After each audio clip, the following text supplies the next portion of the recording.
You know what? That really does taste like a Jam Roly Poly. I wonder what a Jam Roly Poly would taste like if it was made with Jam Roly Poly beer. Hello everyone and welcome to JD Booze Reviews. On a little bit of a experimental mission today. Can I make a Jam Roly Poly using Jam Roly Poly Pale Ale by Northern Monk? Let's find out. So first things first, we're going to preheat the oven to 185 degrees Celsius.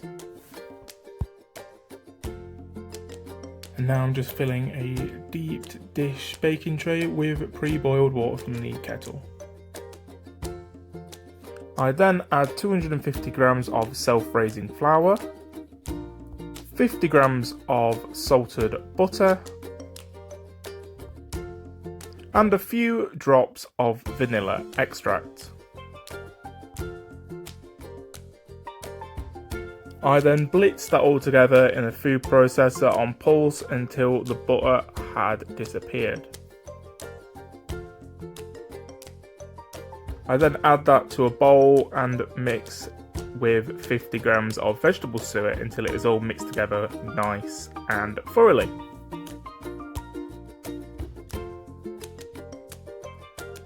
Now, as we know, the important bit in this experiment is the beer itself. So we've got the Jam Roly Poly 4.5% Pale Ale by Northern Monk, and that is going to be replacing our milk in this recipe. So the recipe asked for 150 ml of milk, so I'm going to measure that out to be 150 ml of beer. Now normally if we're using milk, you would add the milk gently and to mix together until it makes more of a doughy consistency. So again, just going to do that with the beer as a substitute. So mixing that together until it becomes one sort of ball of mixture.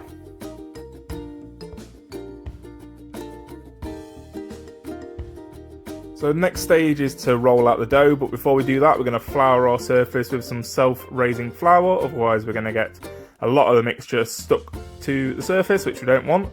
So do that, and then we will tip our ball of dough onto the surface and just pat it down just to get an initial sort of place to start.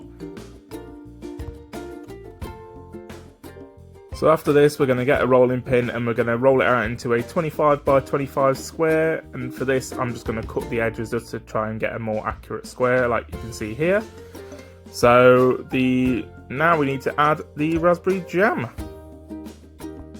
Keep applying that until it's completely covered, but just leave one of the sides of the square a little bit less covered than the other. We're going to roll from the opposite side to that and push on the edges to seal it, and what we will do then is wrap that in the parchment paper and cover that with tin foil, and then it's time to go into the oven.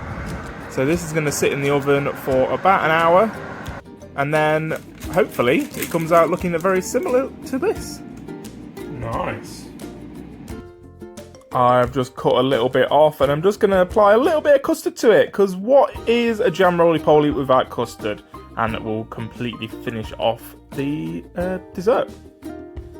Now the most important thing, let's give it a try. So just try the Jam Roly Poly.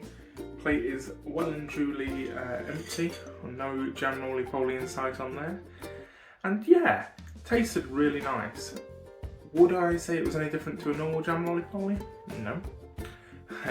But yeah, really good. One criticism I would probably say to myself is roll it the other way so it's a little bit more chunkier and not as long. But apart from that, I think that's a pretty good effort. Not usually a baker that much. I do a little bit, but not massive amounts, and I think that's worked out pretty well. So don't forget to like, comment, subscribe, all that kind of stuff. Hopefully you like this, bit of unique content, and it will catch you on the next video. Cheers.